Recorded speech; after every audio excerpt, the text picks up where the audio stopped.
everybody. This is Mary, your Pittsburgh artist, and today I have the pleasure of introducing you to my daughter, Natalie Belin. And I am actually interviewing her because of some of the great things that she does. As far as, well, you'll hear the interview and you'll be able to decide for yourself, but she's quite a talent. So, well, Natalie, tell us a little bit about your background and how you became a musician and artist, as far as when it started and how you found this out and where you became interested. Sure. I come from a very artsy family, and I had a lot of support and influences. Starting out with my stepdad, Steve, teaching me basics about music. And then watching you paint growing up was awesome. My sister's a writer, so I've learned that genre from her.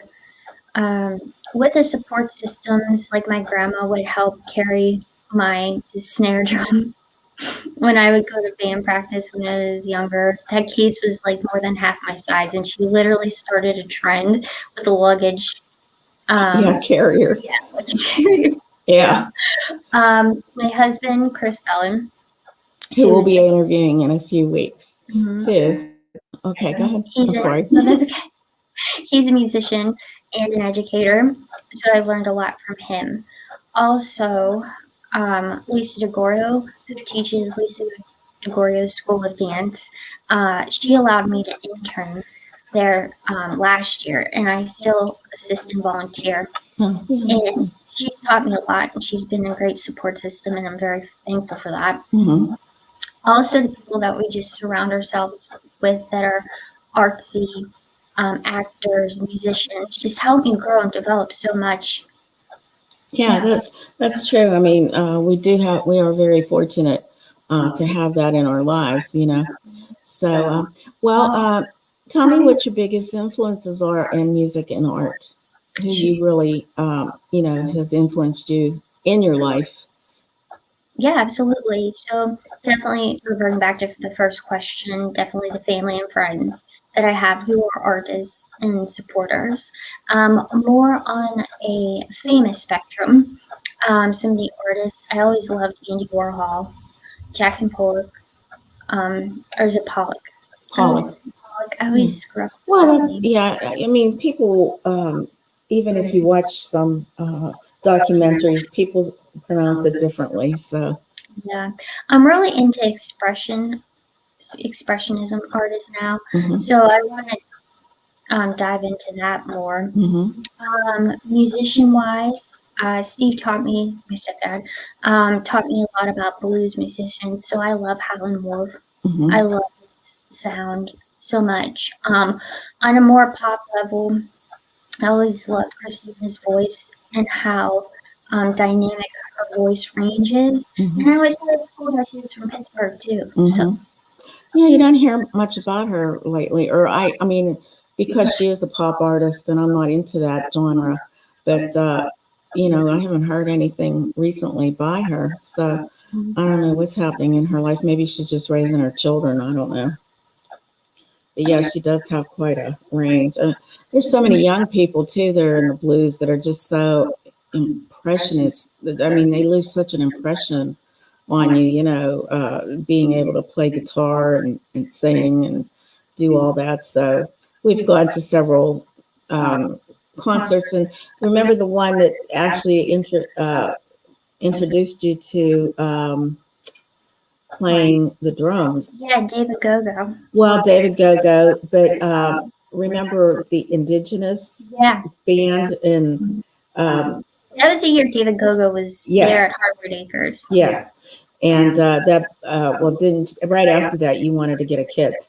Yeah, I remember because you saw that woman, young girl playing drums. I think there's more women drummers now, but back then that was like a rarity. Yeah, that's true. And even so, like in percussion, what do you play? I know you play drums too, but what are the other instruments that you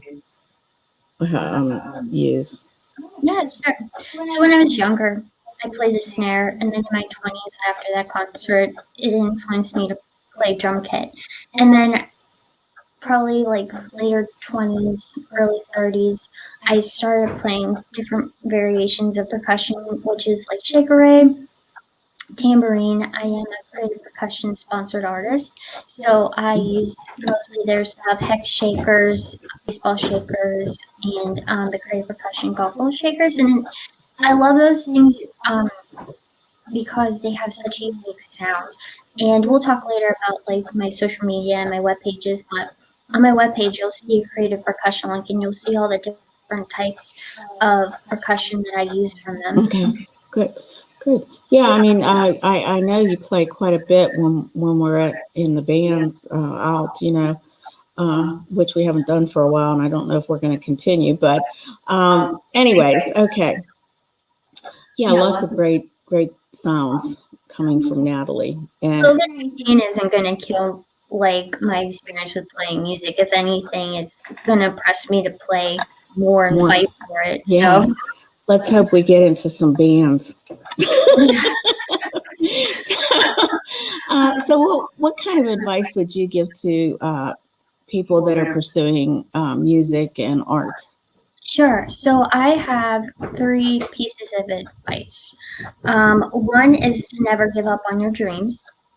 2 is to never allow someone to put you down to the point you don't know your own worth. And 3 is make mistakes. That's a key ingredient to success. Awesome. These are all good points. Very good. So, lastly, this is the last question I have for you.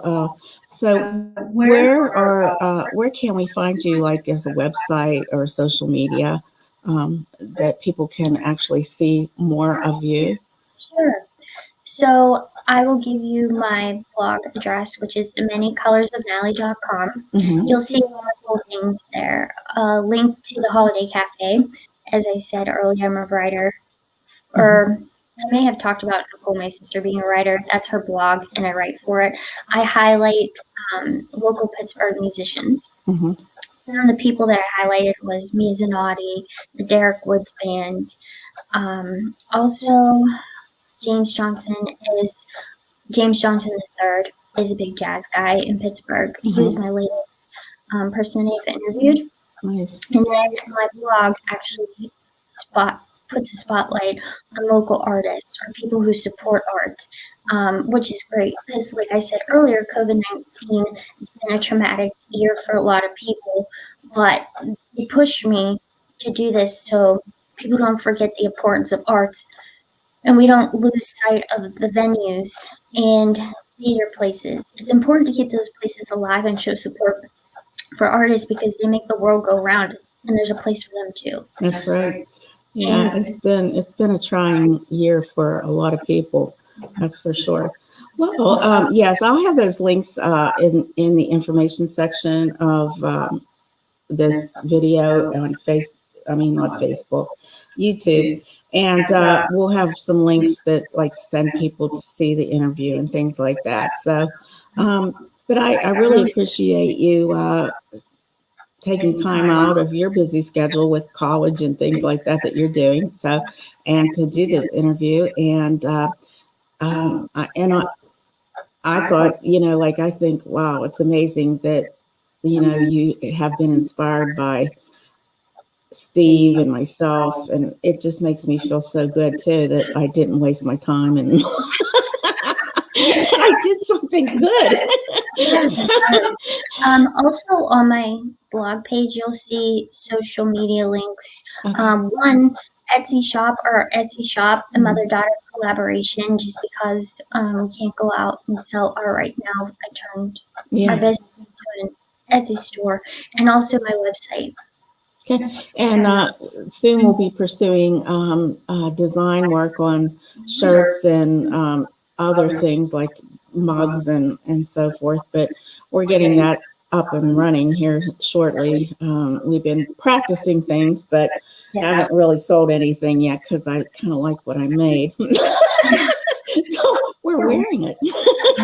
So, okay, then. All right. Well, thanks again. And until next time when we interview, our next interview will be with Nicole.